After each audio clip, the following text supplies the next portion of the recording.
Next on Worcester News Tonight, a bus driver in Sturbridge accused of drunk driving.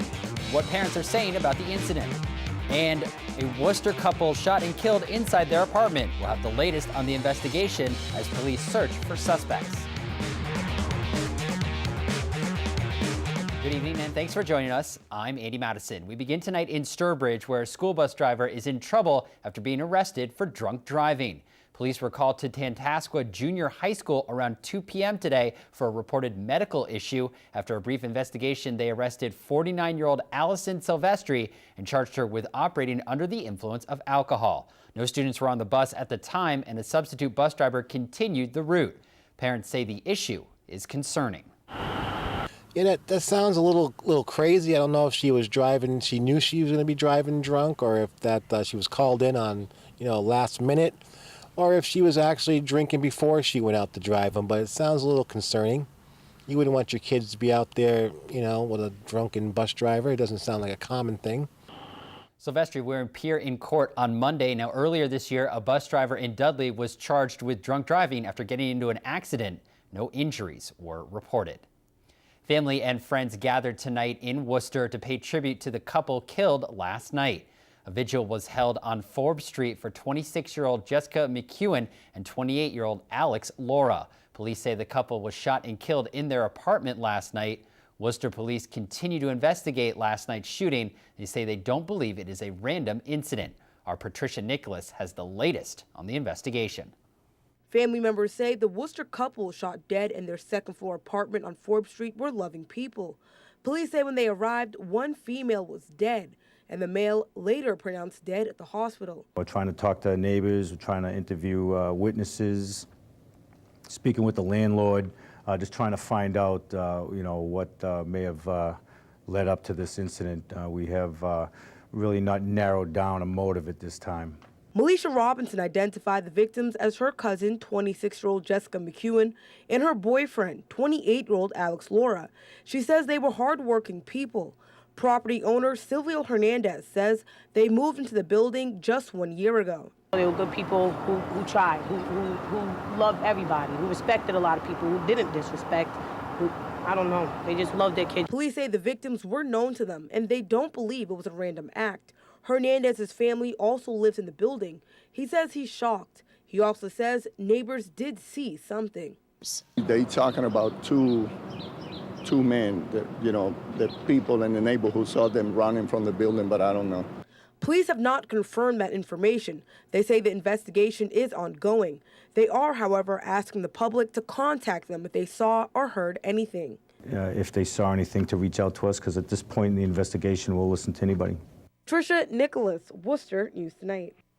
The state's highest court reverses the murder conviction of a Worcester man charged with killing a Worcester State student during a robbery. Donathan Smith was convicted in 2012 of first-degree murder for the death in 2010 of Michelle Diaz. Prosecutors say Smith shot Diaz in the neck. In his appeal, Smith contended although he waived his Miranda rights, he later invoked his constitutional right to remain silent when he said he was done talking. The Supreme Judicial Court says when police continued questioning Smith, they created a substantial likelihood of a miscarriage of justice, and Smith should get a new trial. A year-long drug investigation involving Worcester Police, the District Attorney's Office, and State Police leads to the arrest of 11 people on Thursday. 7 of the suspects appeared in Worcester District Court today. They face multiple firearm and drug charges. One of the suspects was hospitalized. The other 3 were arrested in Connecticut on similar charges. Worcester police say more than 200 grams of cocaine and heroin, 11 firearms, 10 vehicles, and about $75,000 in cash were found during the searches. Police Chief Gary Jem says these arrests will help keep neighborhoods safe and will disrupt the illegal activities of the drug organization.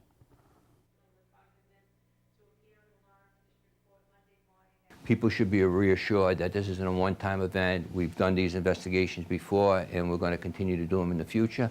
And for those that are involved in illegal drug trade, we will expend the resources in order to bring you to, take down your operation, take guns off the street, and take bad guys off the street. That ought to make a difference in terms of the amount of drugs on the streets and the network that these folks were involved in, as well as specific houses, several throughout the city and several in other communities that really have become blights on the neighborhoods that they were in because they were the houses where people were going to purchase drugs.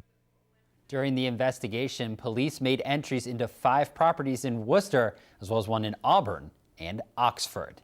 This weekend's St. Patrick's Parade could be one of the biggest ever for Worcester. From the floats to the music to the crowd, it is shaping up to be a big weekend as many plan to celebrate Irish heritage. At Friendly House, they're getting the float ready. We're just sticking with the traditional theme, sights and sounds of Ireland this year. So it will be with all of the natural colors that you see. One of many organizations part of this Sunday's St. Patrick's Parade in Worcester. At the parade route on Park Avenue, signs are up as businesses prepare for Sunday's crowd. People tend to want to go out and enjoy the day, come down with the family and enjoy the festivities, all the different things that are going on along with the parade. It's a tradition going back more than 3 decades, a celebration of all things Ireland, and this year may get a big boost over last year's parade because of the weather. There was a lot of snowbanks, people couldn't find places to park, so that deterred a lot of people from coming down, but I don't see anything stopping anyone this year. Charter TV3 will be there too this Sunday. We are broadcasting the parade live. Our coverage starts at 12:15 p.m. Well, on Monday, Governor Charlie Baker will sign into law a bill placing new restrictions on opiate painkiller prescriptions and increasing addiction awareness. The bill imposes a 7-day limit on initial opioid prescriptions. It requires medical professionals to undergo training in substance abuse and school districts to verbally screen students for signs of drug use. The governor had called for stricter measures, including a 3-day limit on initial opioid prescriptions and authority for doctors to hold people for 72 hours if they are at risk of harming themselves with drugs. But he is signing the bill regardless. The Orange community holds a vigil tonight for the children killed in last weekend's house fire. 6-year-old Lena Ciolino and 8-year-old Victoria Gagnard both died in the fire on Saturday. Lena's father, Vinny Ciolino, was severely burned trying to rescue the trapped girls. Tonight's vigil was held at Veterans Park in Orange. Police in Leicester have killed the rabid fox that attacked 2 people earlier this week. Police say the fox was spotted near a school around 6:30 this morning. The fox will now be tested for rabies. Officials say they believe the animal attacked a man and a woman within 20 minutes of each other. Authorities are still urging the public to use caution over the next few days. We believe that this is the animal that was involved in the King Street incident, but we cannot be 100% positive. So we're still doing some routine patrols through the area, and we're just, again, making sure everybody uses an abundance of caution. We don't think that we need to be at the level we were yesterday, but everybody just has to be aware. Moving to Paxton now, more than 3 months after a fire destroyed the Sweetpea animal shelter, the organization now has formal plans for a new building. They will present them to the town next week. Our Brittany Schaefer has the latest on the story. In one word, it's hope. Hope is what Sweetpea Animal Shelter has been holding on to since a devastating fire in November killed dozens of their animals. Now, with the help of donations, Sweetpea is ready to present their plan to build a new kennel. We're going through a rebirth of everything at this point. We're starting out at ground zero and we're coming back with something completely different than what it was before. The shelter will need to reapply for its license, which was suspended after the fire.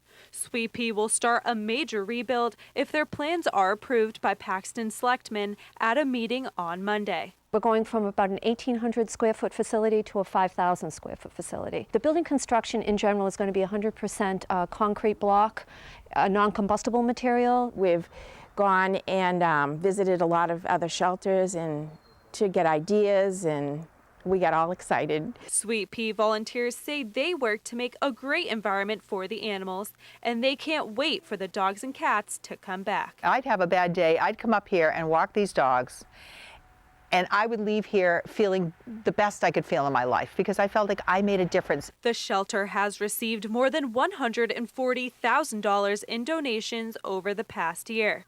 Maria McDonnell is chairman of Sweetpea's board and says they wouldn't be in existence without the help of donations and volunteers. They believe in us and they believe in our mission. I mean, our mission is rescue. It's all about the animals. That's why we're all here.